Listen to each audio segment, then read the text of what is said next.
잠시 기도하도록 하겠습니다. 살아계신 하나님 아버지, 오늘 영적 전쟁으로서 이슬람 선교에 관한 하나님의 음성을 듣기를 원합니다. 오늘 말하는 자나 듣는 모든 사람이 이 시대를 향한 주님의 음성을 듣는 귀한 시간으로 삼아 주시옵소서. 존귀하신 예수님 이름으로 기도하옵나이다. 아멘. GP 선교회 신장 선교사입니다. 여러분 만나서 반갑습니다. 오늘 성광교회에서 귀한 이 세미나를 주최해 주시고 또 특별히 이슬람 선교에 관한 주제를 나눌 수 있는 기회를 주신 것을 감사를 드립니다. 오늘 주제는 영적 전쟁으로서의 이슬람 선교입니다. 우리가 이슬람에 대해서 과거에는 저희하고 관계없는 종교로 알았습니다. 그러나 한국에 지금 많은 이슬람 무슬림들이 들어와서 우리와 함께 살고 있어요. 그래서 이슬람이 무엇인지 이제는 우리가 몰라서는 안 되는 그런 시대가 되었습니다. 그래서 오늘 먼저 영적 전쟁으로서 이슬람 선교를 이해하기에 앞서 이슬람은 무엇인가를 먼저 제가 잠깐 나누고자 합니다. 여러분, 이슬람에서 말하는 10가지 중요한 용어들이 있는데 여러분 한번 보시기 바랍니다. 이 10개의 용어 중에서 여러분 몇 개 정도 알고 계시는지 궁금합니다. 이슬람, 무슬림. 여러분, 이슬람과 무슬림의 차이를 아십니까? 이슬람이라는 의미는 뭐냐면 복종이라는 의미예요. 복종. 그 무슬림이라는 의미는 복종하는 사람이라는 의미입니다. 그러니까 우리가 무슬림들을 봤을 때 이슬람을 믿는 사람들이죠. 그 사람들은 누구인가를 한 단어로 말하면 알라에게 복종하는 사람들이에요. 그건 오늘날 우리가 그리스도인이라고 부르지 않습니까? 우리 기독교인들 그리스도인은 누구인가라고 말했을 때 사실 굉장히 비슷해요. 우리도 하나님께 복종하는 자이고 우리는 그리스도께 복종하는 사람이에요.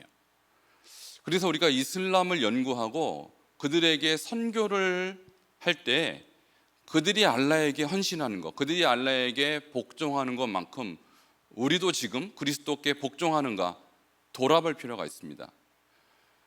그래서 내가, 여러분이 또 우리 그리스도인들이 그리스도께 복종하는 수준이 그들의 알라에게 대한 복종하는 수준만 못하다 하면 전도나 선교가 사실상 거의 불가능해요. 그래서 영적 전쟁으로서의 이슬람이라는 이 주제가 왜 중요하냐면 우리가 영적으로 얼마나 그리스도께 속해 있고 얼마나 그리스도께 복종하는가가 사실은 관건이라는 그런 의미입니다. 그래서 이 강의를 듣는 여러분에게 제가 먼저 묻겠습니다. 여러분, 그리스도께 복종하십니까? 얼마나 복종해야 하는가 하면 무슬림들이 알라에게 복종하는 것 이상으로 복종해야 돼요. 그런 순종과 결단이 이슬람을 바라볼 때 우리가 그와 같은 결단이 먼저 필요하다는 사실을 제가 말씀을 드리고 싶습니다.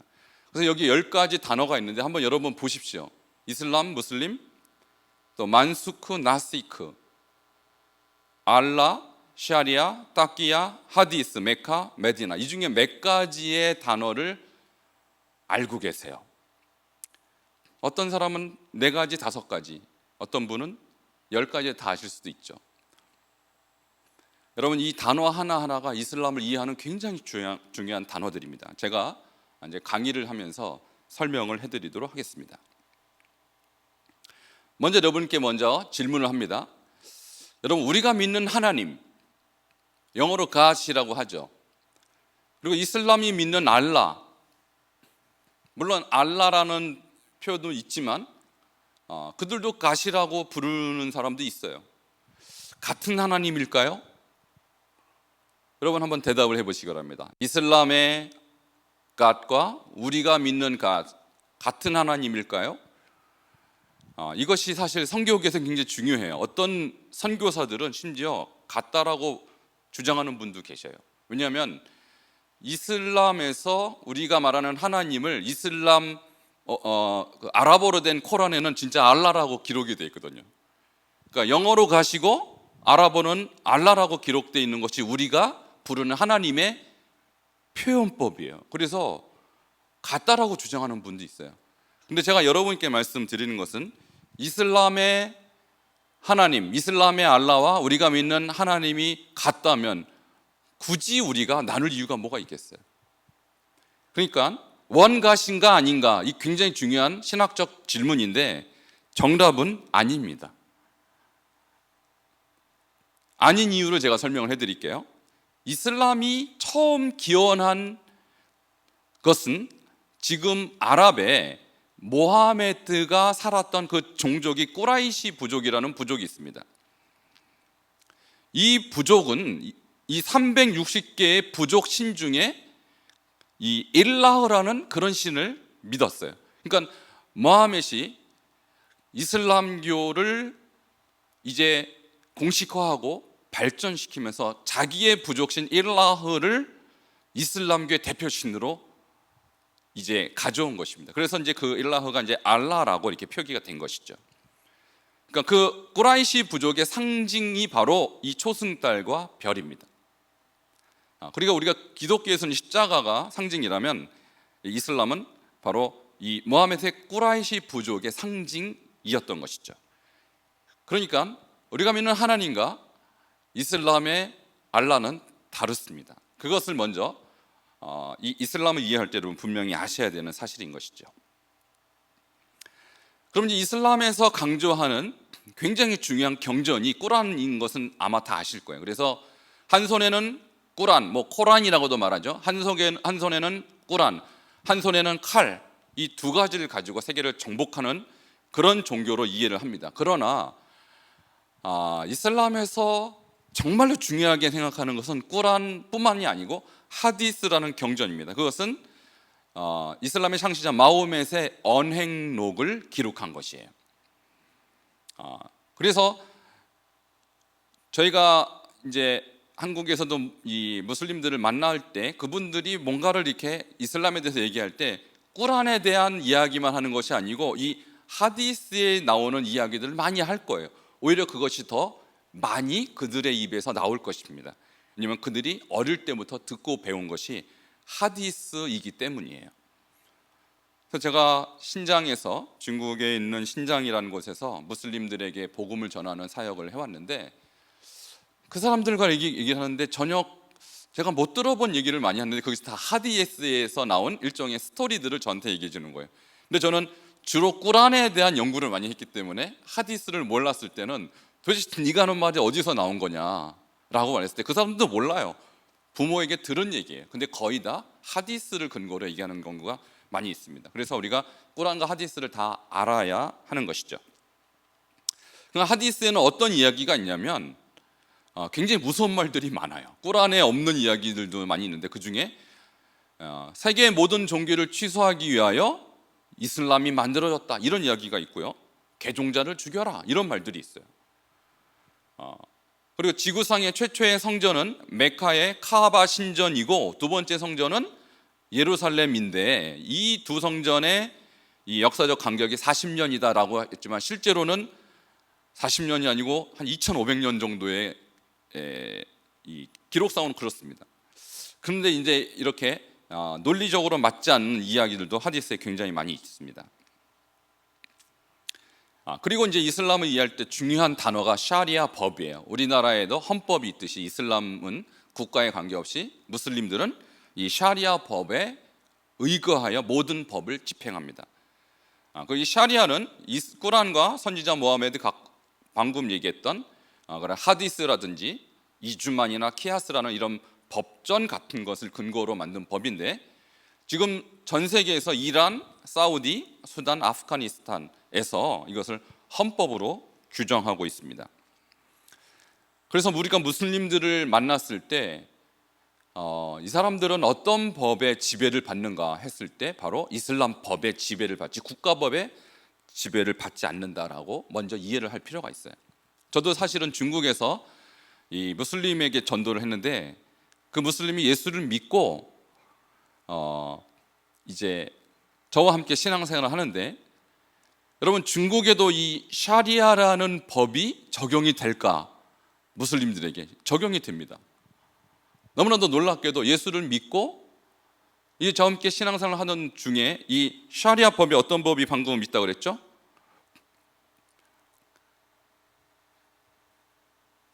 제가 방금 말씀드린 것처럼 모든 종교를 취소하기 위해서 이슬람이 만들어졌고, 개종자는 죽여라 하는 샤리아 법이 있지 않습니까? 이 법에 따라 이 개종자를 이 무슬림들이 끌어냅니다. 그리고 중국이지만 그 안에서 샤리아 법정을 만듭니다. 갑자기. 그래서 네가 정말로 개종했느냐, 정말 너는 이슬람을 버렸느냐, 이런 법을 집행을 해서 형을 3일 이내로 다시 이슬람으로 돌아오지 않으면 너의 목을 베겠다. 이것이 샤리아 법의 최종 선고예요. 그게 중국에서 있었던 일이에요. 여러분 놀랍게도 미국에는 23개의 주에 50개의 샤리아 법정이 존재합니다. 그리고 영국이라는 나라는 영국의 헌법이 있지만 85개의 샤리아 법원이 존재해요. 그만큼 무슬림들에게 있어서 국가법을 뛰어넘는 상위 법이 바로 샤리아 법이라는 것이고, 심지어 중국에도 중국 법이 있지만 중국의 무슬림들은 특별히 종교적인 그런 부분에 있어서는 국가법이 아니라 자기네들의 이 샤리아 법에 의해서 집행을 하는 것을 제가 봤어요. 그럼 그래서 우리가 앞으로도 한국에서 우리가 무슬림들을 대하고 그들에게 전도를 할 때 그들의 머릿속에는 대한민국 헌법보다 더 중요한 샤리아 법이 있다는 사실을 먼저 우리가 알아야 됩니다. 그러면 이 메카와 메디나라는 중요한 단어를 설명을 해드린다면, 여러분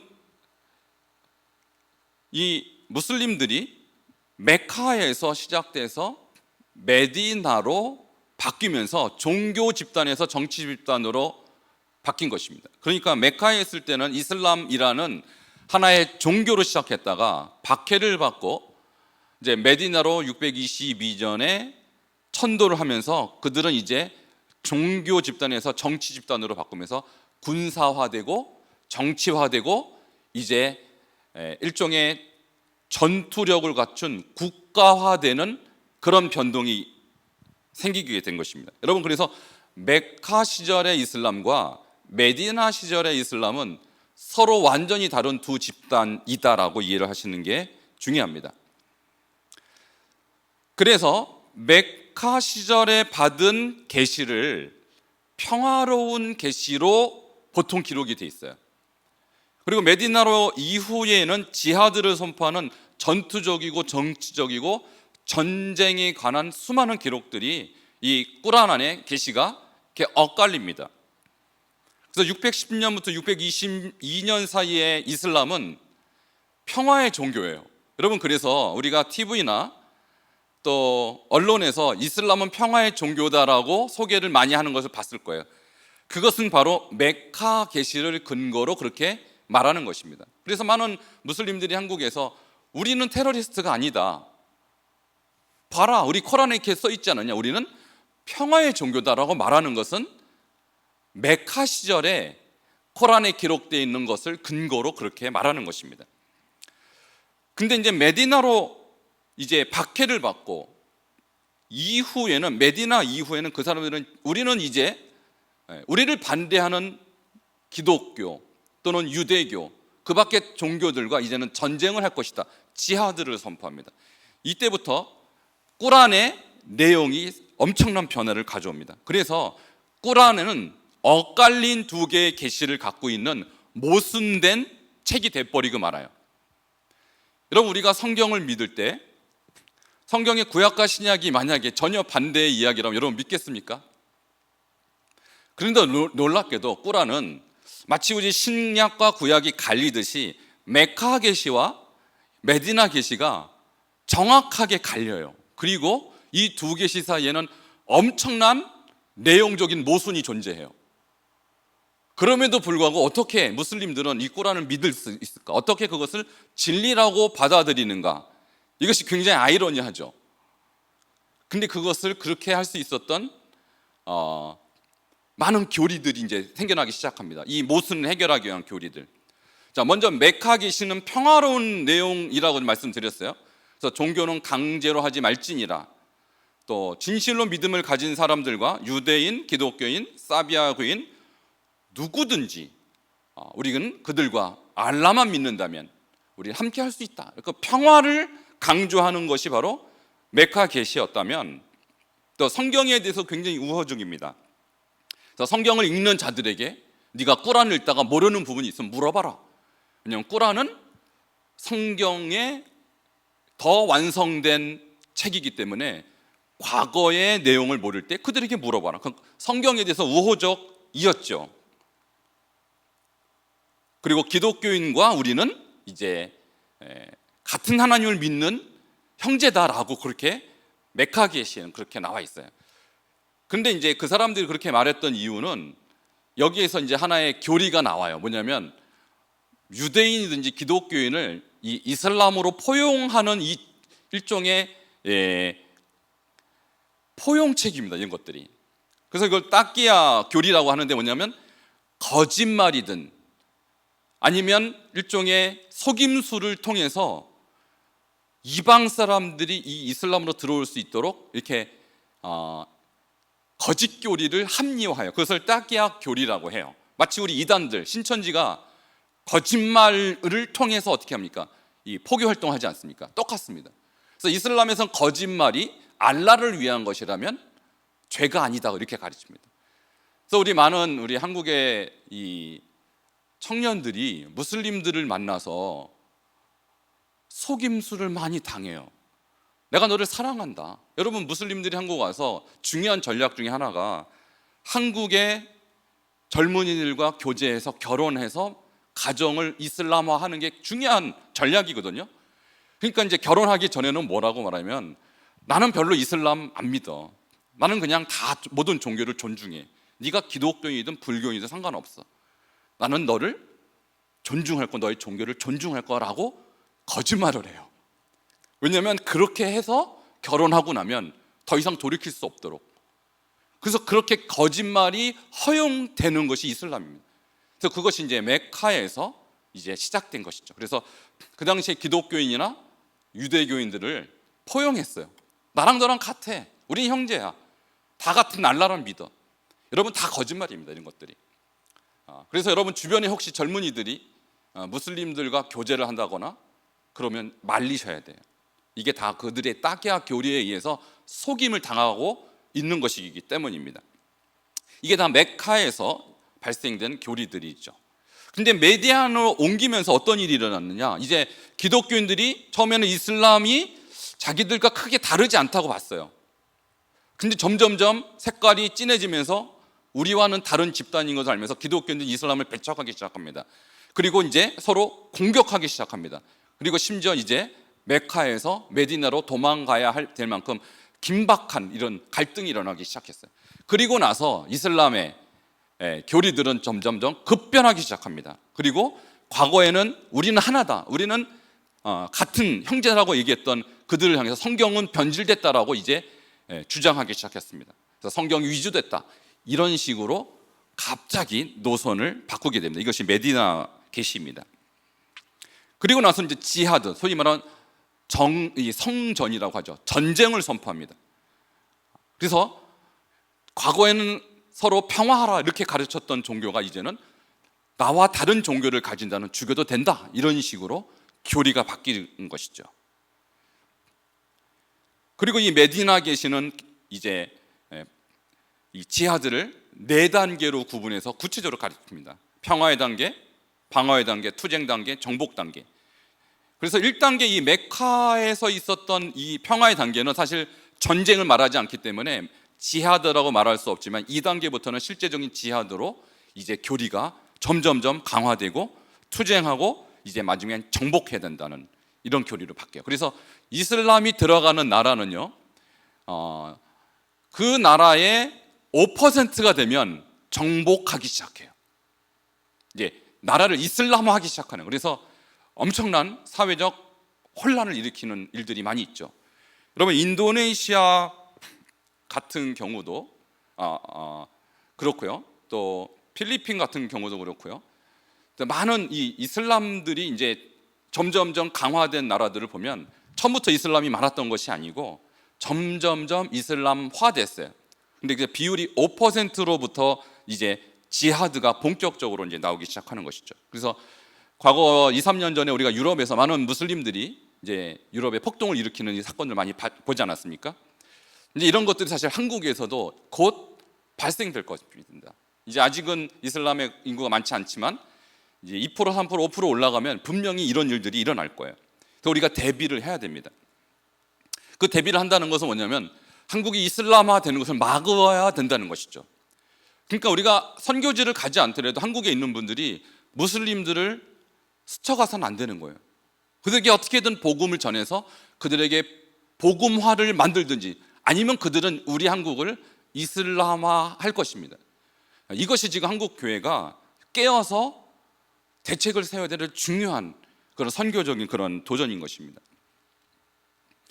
그러니까 이제 메디나에 와서는 전투적이고 전쟁으로서의 종교로 바뀌었기 때문에 교리에 엄청난 이 변화가 일어나지 않았어요. 그러니까 평화의 종교에서 갑자기 전쟁해도 되고 죽여도 된다. 우리의 친구였던 사람들에게 더 이상 친구가 아니고 그들은 우리의 원수고 적이다. 이런 교리가 갑자기 바뀐 거에 대해서 많은 이슬람 학자들도 우리의 꾸란은 왜 그렇게 변동이 많습니까? 왜 앞과 뒤가 다른 모순된 이야기를 하고 있습니까? 라고 질문을 하고 싶을 거 아니에요. 여러분들 성경을 보시다가 신약과 구약에 이거 뭔가 다른 것 같으면 목사님이나 아니면 교회에 누구든지 질문을 하고 싶으실 거 아닙니까? 근데 우리는 할 수가 있어요. 기독교는 질문이 가능해요. 근데 이슬람은 질문할 수 없습니다. 그 질문 금지령이에요. 왜냐하면 메디나 계시와 이 메카의 계시가 너무나도 차이가 많기 때문에 질문을 했다가는 대답을 할 수가 없어요. 대답을 할 수가 없어요. 그러니까 믿는 자들이요, 여러 가지 일을 물어서는 안 된다. 너무 분명히 알고 보면 오히려 해가 될 것도 있다. 이런 식으로 교리를 이렇게 자꾸 조작을 하는 거예요. 그 질문 금지령. 그래서 제가 아는 이 이슬람 학자 중에 한 분은 알 아즈하르 대학이라는 이슬람에서 가장 유명하고 오래된 이집트의 대학이 있어요. 여기에서 대학 교수가 됐던 분이 꾸란을 다 암송하는 분이에요. 그분은. 근데 자기의 스승에게 왜 교리에 이런 차이가 있습니까라고 질문을 했었어요. 실제로. 그랬더니 그 스승되는 이 교수가 그러니까 제자에게 우리는 질문할 수 없는 종교라는 걸 모르냐. 질문하지 마라. 질문은 곧 의심이고 질문은 곧 불신이다. 이렇게 말하는 거예요. 그래서 결국은 그분이 그 질문에 대한 답을 아무도 해주지 않았기 때문에 나중에는 이슬람에서 기독교로 개종했어요. 지금은 굉장히 뛰어난 기독교 전도자가 됐죠. 여러분, 이와 같이 이슬람은 질문할 수 없는 종교로 철저하게 막혀 있습니다. 왜냐하면 그만큼 이 모순이 많은 종교이기 때문입니다. 그 다음에 또 어떤 계시가 있냐면 취소교리가 있어요. 취소교리. 그리고 대체교리가 있어요. 뭐냐면 과거에는 된다고 했던 것이 지금은 안 된다라고 말하는 게 있어요. 예를 들면 술은 먹어서는 안 된다라고 앞부분에 나왔지만 뒷부분에는 너희가 알라를 위해서 순교를 하면 청당에 가서 마음껏 술을 먹을 수 있다. 이런 스토리가 이 꾸란 안에 있어요. 그러면 앞에서는 술을 먹어서 안 된다고 해놓고 나중에 마음껏 술을 마실 수 있다. 이런 얘기가 있다는 것은 모순이거든요. 그래서 이제 앞의 교리를 그럼 어떻게 하냐? 그건 앞에 건 취소됐어. 그래서 새로운 교리로 대체됐어라는 이런 교리들이 있어요. 만스크 또는 나시크라는 그런 교리가 있습니다. 이것이 바로 이슬람의 꾸란에 나와 있는 일종의 모순이에요. 그러니까 메디나에 가서는 앞에 평화롭고 허용적인 이런 교리들은 다 취소되고 새로운 전투적인 교리로 바뀌었기 때문에 오늘날 우리가 무슬림들을 바라볼 때 평화를 강조하는 것은 그 사람들이 결국 뒤에 있는 이런 메디나 계시를 숨기고 있다라는 증거인 것입니다. 그래서 여기에 우리가 반드시 알고 계셔야 돼요. 바로 이분이 마크 가브엘이라는 과거에 이제 이슬람 학자였죠. 이분은 쿠란을 전체를 다 암송했던 대단한 학자였어요. 근데 이분이 34살에 기독교로 개종한 것이 바로 이 너무나도 많은 쿠란 안에 있는 교리적 모순을 아무도 말해주지 않고 질문할 수도 없고 하다가 결국은 자기가 믿었다고, 자기가 진리라고 생각했던 이슬람이 거짓인 것을 알게 돼서 이제 예수를 믿고 지금은 굉장히 활발하게 무슬림들에게 복음을 전하는 그런 사람이 되었습니다. 그분이 쓴 책이 있어요. 그 책이 바로 이슬람 테러리즘이라는 이 책이에요. 근데 이 책에서 뭐라고 말하냐면 이슬람의 목적은 테러를 통한 세계 정복이라는 거예요. 그러니까 우리가 이제 무슬림들을 바라볼 때 물론 그 중에 많은 분들이 평화롭게 정말 우리가 똑같은 인성을 갖고 정말 저도 신장에서 중국에서 무슬림들을 만날 때 정말 선량한 많은 사람들이 있습니다. 우리와 똑같은 언어를 인성을 갖고 정말로 선량해요. 그러나 그들이 먹고 그들이 배우고 그들이 생각하는 이런 이 지식이 바로 꾸란이기 때문에 꾸란을 그들이 배우고 그들이 습득할 때 결국은 그들은 바로 이 테러를 통한 세계 정복이 그들의 최고의 이 가치가 될 수밖에 없어요. 그래서 이런 부분들을 우리가 한국 교회와 우리 성도들이 먼저 인식을 하고 이제 어떻게든 그들을 다가가서 복음을 먼저 전하는 것이 대안이고 방법인 것입니다. 근데 저는 10년 이상 그 무슬림들에게 전도를 했던 사람이고 어떻게 전도를 하면 되는지 하나님께서 저에게 많은 것들을 가르쳐 주셨어요. 그래서 겉으로 보기에는 굉장히 무서운 것 같지만 여러분 그들도 인간입니다. 그들도 우리와 똑같이 새끼를 먹고 사는 사람이고 그들도 아버지, 어머니, 자식이 있고 부모가 있는 똑같은 인간이에요. 그래서 인간 대 인간으로 만나서 교제할 때 하나님이 분명히 그들에게 복음을 전할 수 있는 그런 지혜를 반드시 주십니다. 그래서 과거에 우리가 이슬람을 전도했던 방식들이 보면 제국주의적 방식이 있었어요.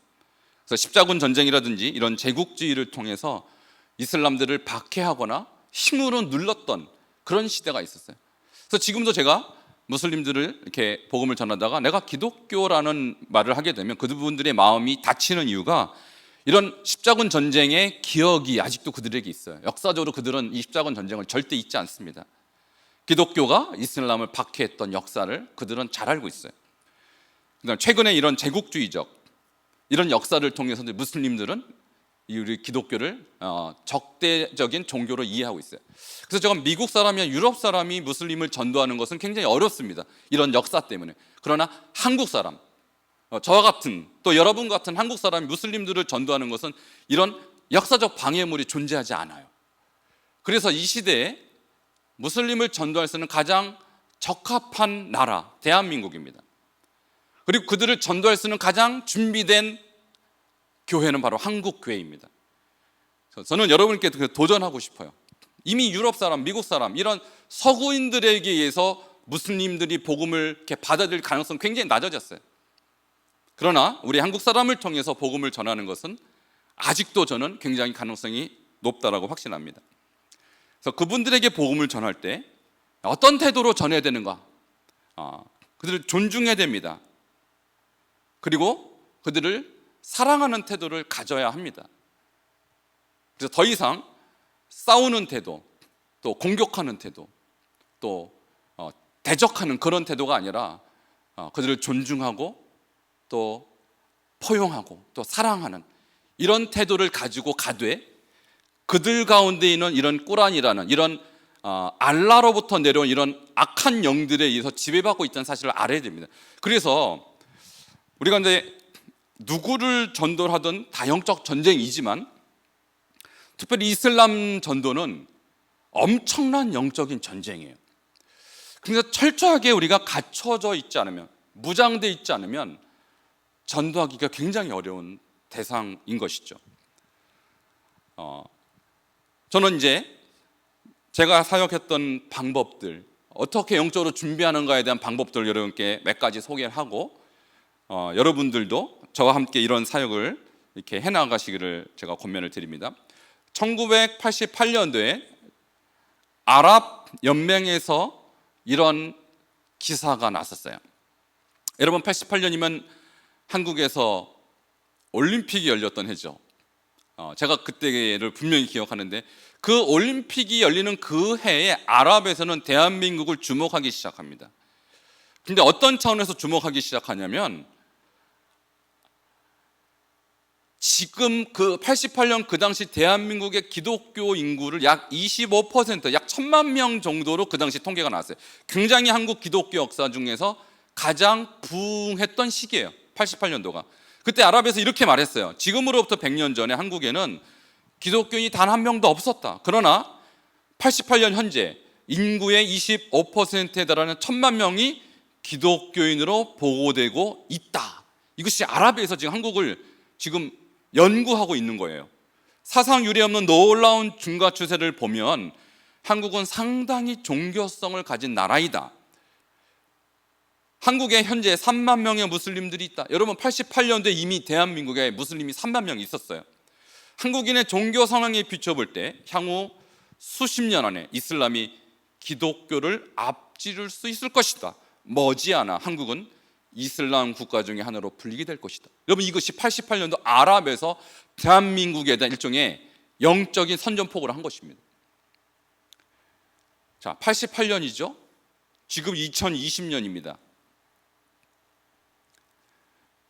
자, 지금 약 25년이 지난 대한민국은 어떤 나라가 되었습니까? 현재 대한민국에 살고 있는 무슬림 인구는 약 25만 명으로 늘어났어요. 몇 배가 늘어났죠? 3만 명에서 25만 명, 8배가 늘어났죠. 그리고 한국에 이슬람을 포교하기 위해서 들어온 선교사만 약 3만 명이 있어요. 여러분, 대한민국에서 전 세계로 나간 선교사 숫자가 3만 명이에요. 3만 명. 근데 이 나라에 이슬람을 전하겠다고 들어온 이슬람 선교사가 3만 명이라는 숫자는 대단히 놀라운 숫자입니다. 그리고 할랄 식품이나 이런 이슬람 대학을 조성하려고 하고 있습니다. 그러니까 지금 여러분, 과거에는 외국인 그러면 주로 미군 이런 사람들이었잖아요. 근데 제가 최근까지 이제 송도라고, 인천 송도에서 살았는데, 제가 살았던 빌라에 제 이웃이 이슬람이에요. 제 이웃 두 가정이 이슬람과 저는 옆집에서 살았습니다. 그러니까 과거에는 이제 외국인 그러면 굉장히 적은 숫자의 외국인을 우리가 미국 사람 정도로 하는데, 이제는 외국인 그러면 무슬림이 상당한 비율을 차지하고 있다는 것이죠. 아마 군산에도 엄청난 수의 외국인이 있을 거라고 생각해요. 그리고 특별히 무슬림들이 엄청나게 많이 있을 거라고 생각합니다. 이제 이슬람 선교는 선교사들만이 감당해야 되는 일이 아니에요. 한국 교회 전체가 관심을 갖고 함께 힘을 모아야 될 그런 때가 된 것입니다. 그럼 이제 이 무슬림과의 대화를 해야 될 거 아닙니까? 근데 참 제가 감사한 게, 과거에는 제가 그들의 언어를 배워서 그들의 언어로 전도를 해야만 됐어요. 근데 지금 한국에 들어온 무슬림들이 한국말을 굉장히 잘합니다.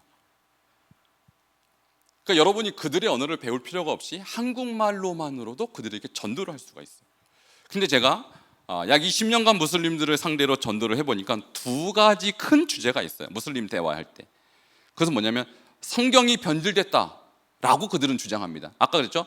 메카에서 메디나로 바뀌면서 성경을 부정해야만 그들의 교리가 성립이 되기 때문에 성경 변질됐다. 이것이 이제 메디나 교리의 굉장히 중요한 교리입니다. 그 다음에 예수의 신성, 어떻게 삼위일체가 되느냐, 어떻게 신이 셋이냐라고 그들은 늘 공격해요. 근데 이 두 가지만 여러분이 대답할 수 있으면 그들의 눈에서 눈꺼풀이 벗어지는 역사가 일어납니다. 그래서 오늘 저는 여러분에게 이 예수의 신성을 부인하는, 삼위일체를 부인하는 그들에게 어떻게 대답할 것인가, 그거에 대해서 먼저 말씀을 드리도록 하겠습니다. 무슬림들은 이렇게 말할 거예요. 여러분들에게, 우리는 하나님을 믿는다. 그런데 예수도 하나님이라고 말한다면, 그리고 성령님도 하나님을 말한다면, 그들은 이렇게 말합니다. 어떻게 하나님이 셋이지? 말도 안 돼 라고 말할 거예요. 그들은 알라는 오직 하나라고 주장합니다. 그것이 그들의 첫 번째 교리예요. 근데 우리는 하나님은 한 분이시지만 삼위일체 하나님을 믿잖아요. 이것이 이슬람 전도의 최고의 장애물이에요. 결과적으로 그들은 예수가 하나님이 될 수 없고 예수를 통해 구원받는 것을 그들은 인정할 수 없는 것이 우리가 전도할 때 최고의 난점인 것이죠. 근데 우리는 이렇게 얘기할 수 있어요. 그건 오해다.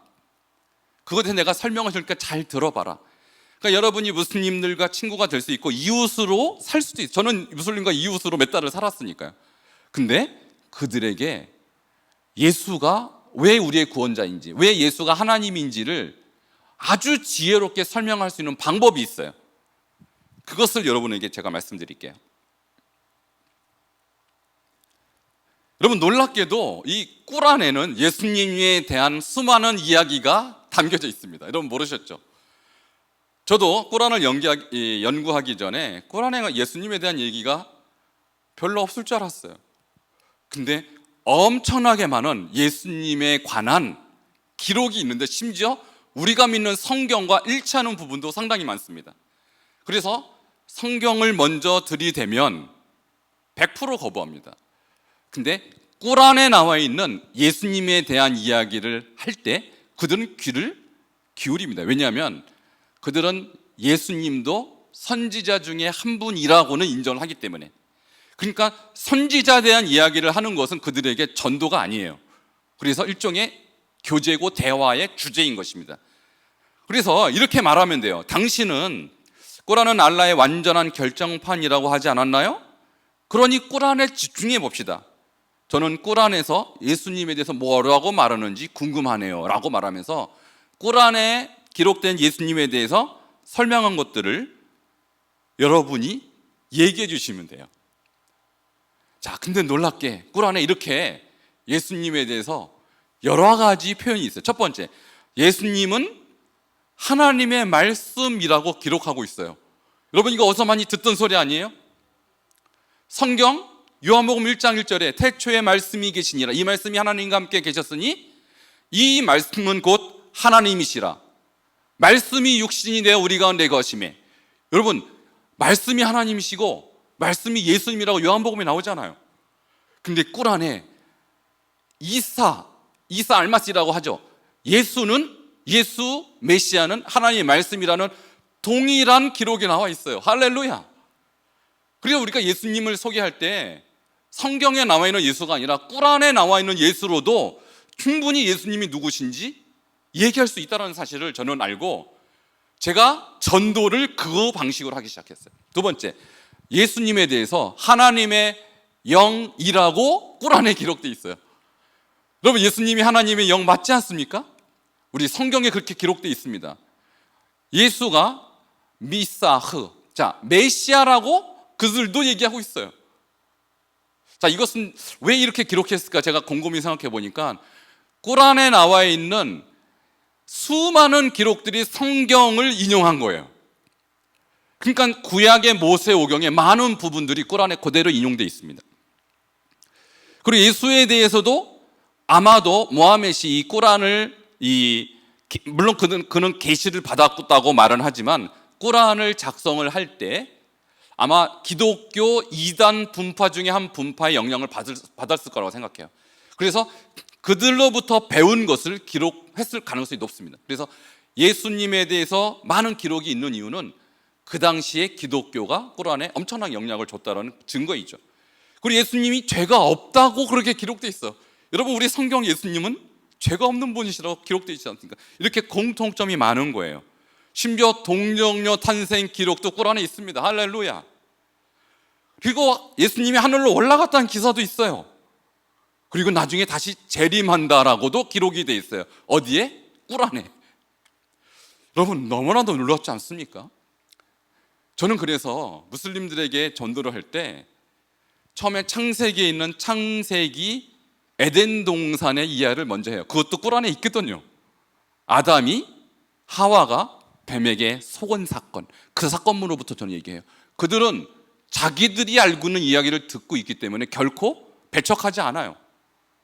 근데 저는 아담으로부터 하와로부터 우리가 뱀에게 어떻게 속임을 당했는지, 사단에게 어떻게 속였는지 말하고 그것을 우리 예수님이 오셔서 어떻게 해결해 주셨는지 이 두 사건을 기록을 한 것을 꾸란을 이용해서 얘기하면 그들이 잘 듣습니다. 놀랍게도. 여러분, 그런데 꾸란에 나오는 이 이야기가 성경, 그들이 거부하는 성경에도 있다라고 말하면 그들은 귀를 그때부터 기울이기 시작하는 거예요. 아, 그래? 꾸란에 나오는 예수가 인질이라고 그들은 말하거든요. 인질, 이 사복음서를 인질이라고 해요. 사복음서에도 기록이 돼 있어? 어떻게 기록이 돼 있지? 제가 그때부터는 이제 성경을 말하기 시작합니다. 근데 꾸란에 기록되어 있잖아요. 예수님이 하나님의 어린 양이라는 이야기를 할 때 그들은 굉장히 놀랍니다. 왜냐하면 그들은 1년에 한 번씩 양을 잡아서 희생절기로 바치는 희생절기라는 절기가 있거든요. 근데 예수님이 하나님이 보내신 어린 양이고 우리를 위한 희생양이라고 또 성경에 있잖아요. 이 이야기를 할 때 그들은 굉장히 충격을 받습니다. 우리가 1년에 한 번 잡았던 그 양이 하나님이 보내신 예수였어? 라고 그들이 이해되는 순간 많은 사람들이 자기가 그동안 예수에 대해서 오해하고 있었구나라고 깨닫기 시작해요. 여러분, 그래서 저는 우리가 이 꾸란에 있는 기록들을 잘 활용을 하면 그들에게 막혀있던 많은 장애물들이 해결되는 역사를 저는 경험했습니다. 그리고 이렇게 말하고 나서 이렇게 또 질문합니다. 이렇게 초자연자로 탄생하셨고 죄가 없으시고 죽은 자를 살리는 능력을 가지셨고 하늘로 승천하신 선지자가 예수, 그들의 말은 있사 말고 또 있나요? 라고 질문하면 돼요. 여러분, 또 있을까요? 그들이 마호멧에 대한 존경과 이 신성시하는 것이 있지만 마호멧도 예수와 같은 기록이 없거든요. 마호멧도 죄인이었고 그도 죽었고 무덤 안에 있거든 지금도. 근데 예수와 같은 선지자가 또 있냐고 말할 때 그들은 대답할 수 없어요. 왜 알라는 예수만 동정녀의 몸에서 탄생시켰을까요? 라고 질문할 때 왜 모하멧은 죄인의 몸에서 태어나고 왜 예수는 동정녀의 몸에서 태어났을까? 자, 이런 것들은 그들로 하여금 굉장히 고민하게 만들어요. 왜 예수님은 다른 선지자, 그러니까 모하메드가 아니라 예수를 마지막 날 심판을 알리는 선지자로 보낼까요? 라고 또 질문할 때 많은 사람들의 마음이 흔들려요, 무슬림들이. 그러니까 이 예수님에 대한 꾸란과 성경의 공통점을 끄집어내서 그들에게 역으로 질문할 때 많은 무슬림들이 이 막혔던 것들이 이렇게 뚫리는 것을 저는 봤습니다. 여러분, 그래서 예수가 누구냐? 그들에게 이 질문을 계속해야 돼요. 그들은 예수를 그냥 선지자라고만 막연하게 알고 있지만 예수가 누구냐라고 구체적으로 증거를 대고 왜 예수님만 동정녀에게서 탄생했고 왜 예수님이 마지막에 재림하는 사람으로 주로 오시고 왜 예수님만 하나님의 말씀이고 왜 예수님만 메시아고 라고 예수는 누구인지에 대해서 계속 질문할 때 많은 무슬림들의 막혔던 담들이 이렇게 허물어질 것입니다. 여러분, 근데 제가 여러분에게 말씀드리고자 하는 가장 중요한 것은 이런 꾸란에 대한 지식 또 예수님에 대한 이런 비교를 통해서 우리가 전도하는 것이 중요한 것이기는 하지만 여러분, 전쟁이라는 관점에서 볼 때 무슬림들은 영적으로 이 사단의 완전히 지배를 당하는 사람이라는 사실을 여러분 아셔야 돼요. 여러분, 이슬람은 악한 영에 지배를 당하는 사람들이에요. 그래서 그들은 철저하게 속임을 당하고 있습니다. 여러분, 아까 그랬잖아요. 거짓 교리를 그들의 교리의 중요한 이 따끼아 교리는 거짓말을 함으로써 자기네 종교화하는 것이 그들의 교리예요. 여러분, 우리 기독교는 참과 거짓이 구별되어 있습니다. 어둠과 빛이 구별되어 있습니다. 우리는 참말과 거짓말을 동시에 할 수 없는 사람들이에요. 예수님은 진리만 말씀하시는 분이시지 거짓을 가르치지 않는 분이세요. 그러니까 이것은 영적인 대결인 것이 지식 대결이 아니에요. 여러분, 이슬람만 그렇습니까? 우리가 세상에는 어떤 종교를 향하여 나아가든 심지어 여러분 가정 안에 있는 여러분의 가족을 전도하든 이것이요 지식의 대결이 아닙니다. 영적인 대결이에요. 근데 여러분, 영적인 대결이기 때문에 영적으로 전쟁을 하고 그럴 수 없잖아요. 막 대적하고 그럴 수 없잖아요. 그러니까 이것은 뭐냐면 여러분 내면의 대결이에요. 우리 안에 성령이 있고 없고의 차이예요. 우리 안에 진리가 강렬하게 존재했을 때 여러분 이런 지식을 일일이 나열을 안 해도 무슬림들을 아니면 불신자들이 여러분을 봤을 때 여러분 안에 있는 영을 느끼게 돼 있어요. 여러분 우리가 밖에 나갔을 때 누구를 만났을 때 만약에 무당을 만난다고 칩시다. 여러분 무당을 만났을 때 어떤 느낌이 드세요? 편안하세요? 아니면 좀 섬찟하세요? 섬찟하죠. 왜? 알고 있대. 그 안에 악한 영이 들어있는 걸 알기 때문에 섬찟한 느낌이 드는 거예요. 여러분 마찬가지입니다. 모든 무슬림들 안에는 이슬람의 거짓의 영이 그 안에 들어있어요. 그래서 그 사람에게도 뭔가가 안에 꽉 차 있고 내 안에도 뭔가 꽉 차 있어서 영과 영이 만난 것이 사람과 사람이 만나는 것이 아니에요. 그래서 저는 선교에 굉장히 중요한 이슈가 있다면 그것은 영적 대결이라는 것이에요. 여러분 안에 만약에 성령이 강력하게 계신다는 것을 무당들이 알면 어떤 일이 일어나는지 아십니까? 무당들이요 점괘가 안 나와요. 오늘 이상하게 점괘가 안 나오네. 왜 그럴까요? 악령보다 성령이 더 강하기 때문입니다.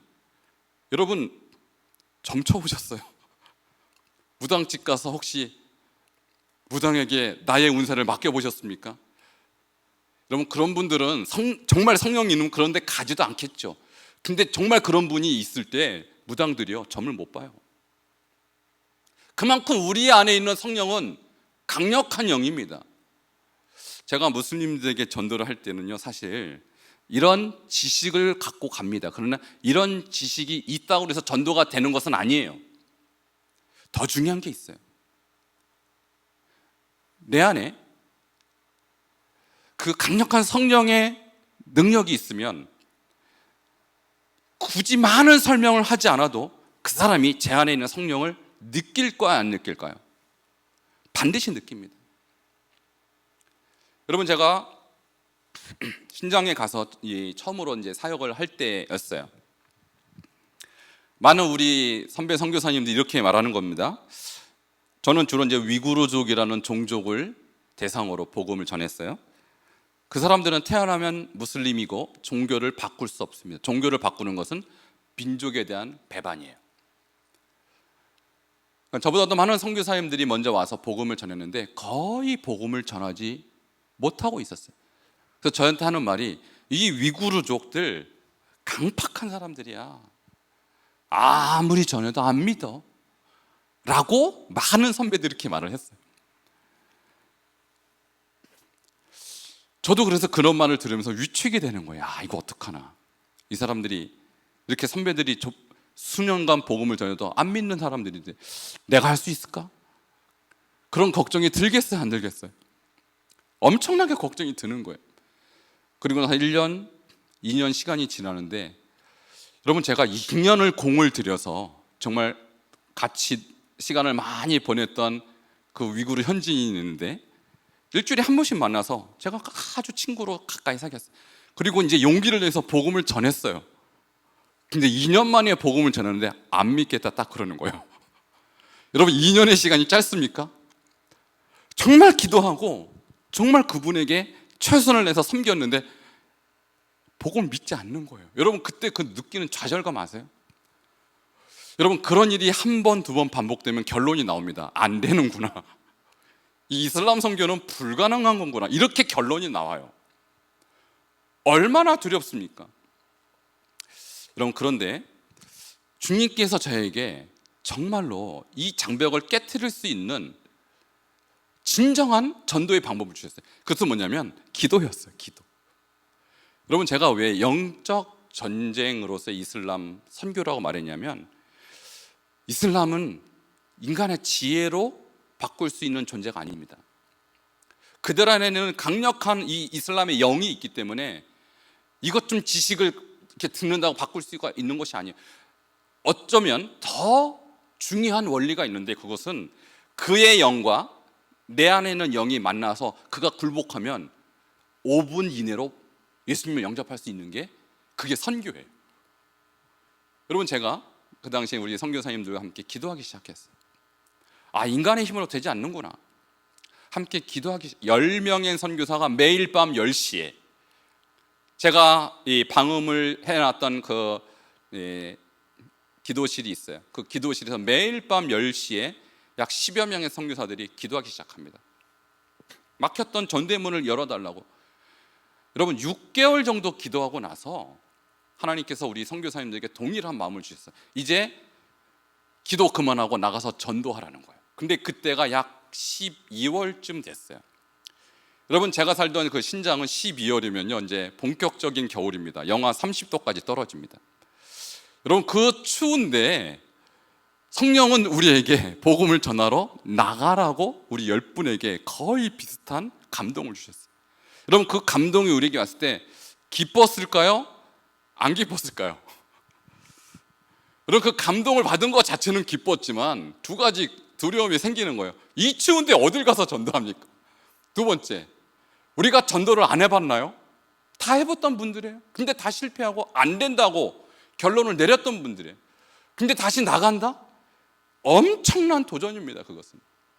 근데 우리가 6개월 기도한 것은 우리에게 하나님께서 이미 답을 주신 거예요. 이제는 너희들의 지혜가 아니고 너희들의 연명이 아니고 내가 하는 전도의 능력을 보라는 거예요. 여러분, 2명씩 나가서 전도하기 시작했어요. 어떤 분은 공원을 갔고 그 추운데, 저는 이제 좀 덜 추운 곳을 찾아서 저는 서점을 찾아갔더니 어떤 형제가 한 명이 이렇게 책을 보고 있는 거예요. 근데 위구르족이죠. 근데 그 당시 저는 위구르어를 거의 할 줄 몰랐습니다. 어쨌든 말을 시켰더니 이 친구가 깜짝 놀라는 거예요. 근데 저와 함께 같이 갔던 이 선교사님은 위구르어를 조금 할 줄 알았어요. 그래서 말을 시켰더니 우리가 한국 사람인 거 알고 굉장히 반가워요. 왜냐하면 위구르족들이요 한국의 드라마를 굉장히 좋아합니다. 여러분, 혹시 보고 또 보고라는 드라마를 아십니까? 저는 기억이 안 나는데 그 사람들은 8번, 9번씩 봤대요. 그만큼 한국 드라마가 유행했었어요. 그러니까 이것이 하나님께서 이미 그 마음밭을 바꿔놓은 거예요. 우리가 할 수 있는 일이 아니잖아요. 근데 그 드라마에서는 한국선을 보니까 마치 영화 배우를 만났듯이 좋아하는 거예요. 그리고 내가 너와 대화하고 싶다고, 인생에 대해서 얘기하고 싶다고 하니까 좋다는 거예요. 내일 다시 보자. 그래서 그 친구의 집으로 갔습니다. 여러분, 우리가 6개월 기도한 것이 헛된 것이 아니라 벌써 하나님께서 이렇게 길을 열어놓고 계시는 것을 우리가 모르고 있었던 거예요. 그리고 그 친구에게 이제 복음을 전하는데 마침 혼자 있었어요. 여러분, 그때요 저와 함께 갔던 우리 선교사님이 유창하게 위구르어를 할 줄 몰랐기 때문에 이 전도 문구를 종이에다 썼습니다. 근데 어떻게 썼냐면, 이제 위구르어가 이 아랍 글자하고 비슷해요. 읽기도 어려워요. 그래서 그냥 한글로 위구르 발음을 썼어요. 마치 굿 모닝을 영어로 쓴 게 아니라 한글로 굿 모닝 하듯이 7페이지의 전도 문구를 썼어요. 내용은 방금 제가 소개해드린 그 내용입니다. 그랬더니 이 발음도 정확하지 않은데 이 친구가 다 듣더니 마지막에 영접 기도문까지 다 따라 읽더라고요. 그것은 무엇을 말하냐면 이 친구가 그날 예수님을 영접했다는 것을 의미합니다. 여러분, 놀랍지 않으세요? 2년 동안 그렇게 잘해주고 했던 사람도 안 믿는데 처음 본 사람이, 엊그제 만난 사람이 이틀 만에 이 예수 그리스도에 대한 이야기를, 그것도 외국인이 떠듬떠듬, 그것도 정확한 발음도 아닌데 그것을 듣고 그날 예수님을 영접했어요. 저는 저와 함께 갔던 그 선교사님이 그걸 읽었는데 그분의 발음이 유창해서도 아니고 언어가 탁월해서도 아니고 성령께서 그 시간에 그 형제에게 역사하신 것입니다. 6개월 동안 기도했던 그 영성이 그게 느껴졌던 것입니다. 이 형제는 이 외국인, 이 한국 사람이 내 앞에 나타나서 읽은 이 내용은 자기가 거부할 수 없는 내용이라고 본인이 생각했던 거예요. 이것을 거부하면 내 인생이 끝나겠구나. 여러분, 그 다음날 또 찾아갔더니 그 친구와 함께 살고 있는 이 고향 친구가 또 있는 거예요. 자, 어떻게 했겠습니까? 또 이 전도문을 또 읽었습니다. 2년 동안 한 명을 전도하지 못한 제가 불과 2, 3일 만에 2명에게 복음 전했는데, 그 같은 방에 있었던 그 고향 친구도 그날 예수님을 영접했어요. 할렐루야. 여러분, 어떻게 된 걸까요? 저희의 언어의 능력도 아니요, 저희가 지식적으로 탁월해서도 아니요, 주께서 우리에게 기도를 시키셨고 그 기도의 결과 우리 안에 성령이 주장하신 것을 상대방이 이 언어를 통해 느끼는 것이 아니라 영과 영어로 느끼는 거예요. 그래서 이 사람들이 하는 이 말 정확하게는 모르겠지만 내가 받아들이지 않으면 안 되겠구나. 여러분, 그 이후로 그 친구들의 친구의 친구가 5명이 불과 한 달 사이에 예수님 영접했어요. 이 폭탄이 터지고요, 1년에 한 번씩 비슷한 이 테러 사건들이 계속해서 일어나기 시작하는 거예요. 여러분, 그 두려움이라는 것이 말도 못합니다. 그렇다고 이 심장을 떠날 수 없잖아요, 선교사가. 여러분, 그래서 여러분이 전도를 할 때 가장 큰 적은요, 두려움입니다. 여호수아 1장의 배경을 보면 이렇습니다. 모세는 죽고, 여기 보면 하나님이 여호수아에게 3번이나 강하고 담대하 이렇게 말해요. 그것은 뭐냐면 여호수아가 가나안 입성을 앞두고 굉장히 두려워하고 있었던 뜻입니다. 여호수아에게 하나님이 only one solution, 오직 한 가지의 방법을 주는 것이 하나님의 말씀이에요. 이 율법책을 내 입에서 떠나지 말게 하라. 여러분, 결국은 이 가나안이라는 이 땅은요, 하나님께서 이스라엘에게 약속하신 땅이에요. 너희들의 환경에 상관없이 주겠다. 내가 너에게 주겠다고 약속하신 땅. 그러니까 이스라엘이 뭐만 잘하면 되냐면 정신만 똑바로 차리고 하나님의 언약만 기억하면 그 땅은 이스라엘이 정복할 수 있는 땅이라는 것이죠. 보기에는 강력하죠. 근데 발만 들이면 그들이 스스로 무릎 꿇는 땅이 바로 가나안 땅이었다는 거예요. 근데 지레 겁을 먹고 못 들어가고 두려워하고 있었다는 것입니다. 선교도 마찬가지예요. 전도도 마찬가지예요. 여러분, 신앙생활도 마찬가지예요. 겉보기 너무나도 강력한 대상들이 도사리고 있죠. 우리 남편, 우리 아내, 우리 자식들, 우리 부모 예수 안 믿을 것 같아요. 우리 친구들 전도를 해도 안 믿을 것 같아요. 난공불락처럼 보여요, 가나안처럼. 그러나 여러분이 발을 떼는 순간, 여러분이 입을 여는 순간 하나님이 일하실 것을 기대해야 됩니다. 근데 그 하나님이 약속하신 그 언약이 바로 말씀인 것입니다. 그래서 하나님께서 여호수아에게 다른 거 생각하지 마, 다른 거 묵상하지 말어, 가나안의 그 무시무시함을 묵상하지 말고 이 율법책을 주야로 묵상하라는 거예요. 여러분, 오늘날 우리 하나님의 백성들이 말씀을 떠나서 살면 아무런 능력이 없는 종교인으로 전락합니다. 여러분, 동의하십니까? 아무리 우리가 열심히 신앙생활이라는 것을 하더라도 여러분 안에 하나님의 말씀으로 채워져 있지 않으면 여러분 아무 능력이 없는 거예요. 그건 껍데기일 뿐이에요. 여호수아에게 말했던 이 원리는 영적 전쟁의 교과서입니다. 이 율법책을, 이 하나님의 말씀을 내 입에서 떠나지 말게 하며, 여러분, 어떻게 하면 하나님의 말씀이 우리 입에서 떠나지 않게 할 수 있을까요? 그 당시의 성경 우리처럼 핸드폰이 있는 것도 아니고 이렇게 책으로 있는 것도 아니고 두루마리 성경이에요. 이것을 전쟁터에 들고 나가서 계속 보고 있으란 말입니까? 아니요. 우리 입에서 하나님 말씀이 떠나지 않으려면, 그것도 주야로 묵상하려면 암송하는 수밖에 없어요. 그래서 이 주야로 묵상하라, 내 입에서 떠나지 말게 하라, 이 말은요, 암송하라는 의미로 이해를 해야 됩니다. 여러분, 그때부터 저도 하나님 말씀은 암송하기 시작했습니다. 그 전에 물론 큐티도 하고 읽기도 했죠. 그러나 주야로 묵상하기 위해서는 암송하지 않고는 주야로 묵상할 수가 없어요. 여러분, 놀랍습니다. 제가 말씀을 하루에 200구절, 200번, 한 절을 200번, 300번을 반복해서 읊조리기 시작했어요.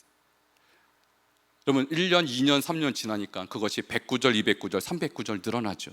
근데 그것을 계속해서 반복해서 묵상하고 계속해서 주야로 읊조리기 시작했어요. 여러분, 군산 올 때까지 제가 3시간을 뭘 한지 아십니까? 서울에서. 제가 지금 창세기 1장을 암송하고 있는데 창세기 1장부터 여러분 1절부터 31절 계속 반복해서 저는 묵상하고 왔어요. 운전하는데 성경을 어떻게 봐요? 근데 암송해서 태초에 하나님이 천지를 창조하시니라. 땅이 혼돈하고 공허하며 흑암이 깊음 위에 있고 하나님의 영은 수면 위에 운행하시니라. 하나님이 이르시되 빛이 있으라 하시니 빛이 있었고 그 빛이 하나님이 보시기에 좋았더라. 하나님이 빛과 어둠을 나눠서 하나님이 빛을 낮이라 부르시고 어둠을 밤이라 부르신. 여러분 1절부터 끝절까지 계속 반복하고 하나님의 창조를 선포하고, 여러분 이렇게 묵상하는 것이 곧 기도입니다. 이렇게 계속해서 하나님 말씀을 읊조리는 것이 곧 예배입니다. 여러분, 결국 그래서 우리는 주일날 하루 예배드리는 썬데이 크리스찬이 돼서는 안 되는 거예요. 24시간 예배자가 돼야 돼요. 그 방법이 바로 여호수아에게 얘기했던 주야로 묵상하는 거예요. 여러분, 묵상이란 단어가 한국말로 하면 잠잠할 무게 생각 상자 소리가 없죠. 근데 히브리어로 말하면 하가라고 해서 말하다, 고백하다, 읊조리다, 심지어 사자가 소리를 지르다 라는 해석으로 그렇게 번역이 되는 단어, 소리가 있습니다. 그러니까 오늘날 우리가 영어로 메디테이션, 이거 번역상으로 굉장히 부적합하게 번역이 된 거예요. 정확하게 말하면 주야로 소리내서 고백하라예요. 주야로 소리내서 선포라예요. 주야로 소리내서 인정하라예요. 무엇을? 하나님 말씀을. 여러분, 말씀은 곧 하나님이십니다. 요한복음 1장 1절. 이 말씀을 내가 주야로 고백하는 것은 곧 주야로 하나님을 인정하고 주야로 하나님과 동행하는 것입니다. 그런 사람에게 두려움이 어디 있어요? 거기에서 강력한 영성이 흘러나오면서 그 영성을 가지고 전도할 때, 그 영성을 가지고 우리가 세상에 나갈 때 우리 안에는 그 강력함이 상대방에게 느껴지는 거예요. 이것이 선교의 영적 전쟁의 승리의 원동력인 것입니다. 아마도 여호수아는 모세오경을 다 암송했을 것입니다. 그리고 여호수아만큼 성공적인 인생이 기록된 사람이 거의 없어요. 여호수아는 강력한 종교 지도자요, 정치 지도자요, 군사 지도자요, 성공한 리더 중에 하나예요. 여호수아 같이 성공한 인생은 성경에서 거의 볼 수가 없어요. 여러분도 영적 전사입니다. 영적 용사입니다. 모든 크리스찬은 강한 군사여야 돼요. 근데 무엇을 준비해야 될까요? 어떤 무기가 필요할까요? 여호수아와 똑같이 하나님의 말씀을 준비하셔야 됩니다. 그래서 성경에 이렇게 우리에게 명령하고 있어요. 이 말씀을 마음에 새기라. 신명기 6장 6절. 이 말씀을 먹으라. 에스겔서, 예레미야, 계시록에 3번이나 걸쳐서 말씀을 먹으라. 이 말씀을 주야로 묵상하라. 여러분, 이것은요 거의 동일한 의미로서 말씀과 분리되지 않고 말씀과 연합하는, 말씀과 동행하는 그런 삶을 요구하는 거예요. 그래서 이것은 기본적으로 우리 안에 말씀이 가득 채워져 있는 그런 상황을 말하는 것이죠. 그러니까 말씀을 암송하지 않고는 이런 일들이 거의 일어날 수가 없는 것이에요. 그래서 저는 5년, 6년 전부터 말씀 암송을 통한 영적인 이 회복이 일어나기 시작했습니다.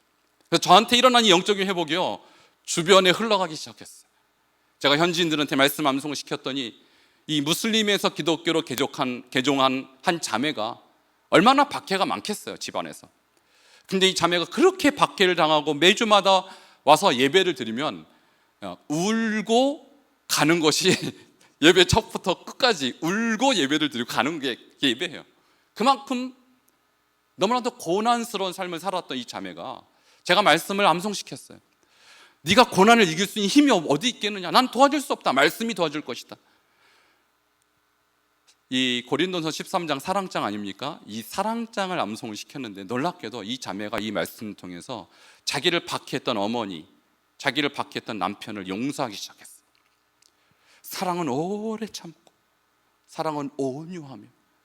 여러분, 오래 참고 온유한 이 모습을 그녀가 말씀을 통해서 자기화했어요. 추상적인 개념이 아니라 하나님의 말씀이 새겨지기 시작하고 적용하기 시작하고 실천했더니 집안에서 그걸 보고 놀라는 거예요. 아니, 전에는 같이 반발하고 같이 소리 질렀던 사람이 이제는 더 이상 반발하지도 않고 이제는 아무리 욕을 해도 아무 소리를 하지 않는 이 모습을 보고 도대체 네가 보는 성경이 어떤 내용인지 한번 나도 읽기라도 하자. 이 어머니가 같이 따라 읽기 시작한 거예요. 저희 집에 왔습니다. 같이 어머니를 모시고 제가 전도를 했어요. 여러분, 그 자리까지 온 것만 해도 기적입니다. 그러므로 여러분이 이 시간에 한 분 한 분이 보통의 사람처럼 보일 수 있어요. 그냥 기독교인의 한 사람처럼 보일 수 있어요. 그러나 저는 여러분께 도전합니다. 여러분은 일반적인 한 사람이 아니라 20대 여호수아와 같은 사람이 될 수 있어요. 조건이 하나 있습니다. 이 하나님의 말씀을 여러분이 입에서 떠나지 말게 하고 주야로 그것을 묵상하여 그 가운데 기록한 것을 다 지켜 행하십시오. 근데 우리가 말씀을 지켜 행하지 못하는 이유가 있어요. 이 말씀이 내 입에 있고 내 마음에 있으니 내가 이를 행할 수 있니라. 입에 없고 마음에 없으면 행할 수 없습니다. 듣기만 하고 내 입에 없고 내 마음에 새겨지지 않는 말씀은 내 말씀이 아니에요. 순종할 능력이 없는 것이죠. 저에게 일어난 변화가 있다면 이 말씀을 주야로 제가 고백하고 선포할 때 제 마음 가운데 이 말씀이 충만하고 저를 지배하고 장악함으로써 저도 모르게 이 말씀이 실천이 되는, 이건 기적입니다. 여러분, 요한일서를 보면요, 하나님께로 난 자마다 죄를 짓지 아니하나니 이렇게 나와 있어요. 우리 죄 지르는 거 자랑 삼아서 말할 수 없는 것입니다. 이는 하나님의 씨가 그의 속에 거하며 그도 범죄하지 못하는 것은 범죄를 못한대요. 왜? 하나님의 씨가 그 안에 들어있기 때문에. 그러므로서 오늘날 크리스찬들, 오늘날 주의 백성들이 하나님의 말씀에 붙잡혀 있지 않으면 다 쓰러지는 것입니다. 저는 그래서 전쟁인 것입니다. 이슬람 전도 전쟁이에요. 여러분이 신앙생활하고 여러분 가정 변화시키는 것 전쟁입니다. 무기가 없는 자에게 승리는 절대로 없는 거예요. 오늘 이 두 가지 원리를 기억하십시오. 저희가 기도했을 때 성령께서 우리를 장악하셔서 무슬림들의 심령 가운데 강력한 영적인 임팩트를 주게 되었고, 이 말씀이 저를 장악하고 말씀이 저를 인도하고 말씀이 저를 지배했을 때 저에게 들어온 이 거룩함의 이 변화는 결국 가장 강력한 영적 무기가 되었다는 것을 저는 여러분께 말씀드리고, 여러분도 오늘 이 강의를 듣고 특별한 기술이 있는 것이 아니구나, 진정한 영적 전쟁의 승리는 말씀과 기도구나, 본질로 돌아가면 됩니다. 이것이 떠난 교회가 아닙니다. 이것이 떠난 성도, 죄송하지만 성도가 아닙니다. 마태복음 25장에 10명의 열처녀의 비유가 나오는데 5명의 처녀 지혜롭고 5명의 처녀 어리석다고 비유가 돼 있죠. 딱 한 가지 차이입니다. 옷도 같습니다. 손에 든 등도 같습니다. 기름이 있고 없고의 차이예요. 그 기름이 바로 기도와 말씀이에요. 오늘날 교회 안에 기도와 말씀이 떠나면 어리석은 5 처녀의 공동체가 되는 것이고, 오늘날 비대면 시대이고 코로나로 막혀 있는 것 같지만 여전히 기도하는 자가 있고 여전히 말씀에 자기의 인생을 드리는 자가 있다면 그 교회는 슬기로운 5 처녀의 공동체가 되는 것입니다. 저는 바라기는 이 군산의 이 성광교회가 정말 하나님이 기뻐하시는 슬기로운 5 처녀가 충만한 교회가 되기를 축원합니다. 그리고 우리는 연약하지만 말씀이 우리를 강하게 하고 말씀이 여러분을 강력한 군사로 만들어서 여러분을 통하여 이 군산이 수많은 외국인, 수많은 무슬림들, 수많은 우리 예수를 믿지 않은 사마리아와 같은 이런 사람들이 주님께 돌아오는 역사 있기를 주 이름으로 축원합니다. 기도하겠습니다. 하나님 감사합니다. 이 시대에 주님은 여전히 여호수아 같은 주님의 종들을 찾고 계신 줄 믿습니다. 우리는 여전히 두려워합니다. 여전히 우리는 아무것도 할 수 없는 존재임을 인식합니다. 그러나 주님은 우리에게 다른 것으로 우리를 세우지 아니하시고 말씀과 기도로 세우시는 줄 믿습니다. 하나님, 여기 있는 한 분 한 분, 또 이 방송을 보는 한 분 한 분이 이 시대에 여호수아가 되게 하여 주시옵소서. 깨어서 무릎을 꿇고 기도하는 기도의 용사가 되게 하시고, 주야로 이 말씀을 마음에 새기고 읊조리고 선포하고 고백함으로 말씀과 동행하는, 하나님과 동행하는, 예수 그리스도와 동행하는 이 시대에 주님의 영적 군사가 되게 하여 주시옵소서. 그리하여 하나님, 대한민국 우리 1000만 기독교는 다시 깨어나게 하시고 그들이 다 선교사가 되게 하시고 다 용사가 되어서 전 세계 민족과 열방을 하여 다시 한번 복음을 전하는 그런 대한민국 교회 되게 하여 주시옵소서. 코로나로 막혀 있지만 주님의 선교는 막히지 않습니다.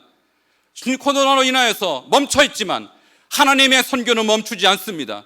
하나님, 기도로 돌파하게 하시고 말씀으로 돌파할 수 있는 그런 하나님의 백성들 일으켜 주시옵소서.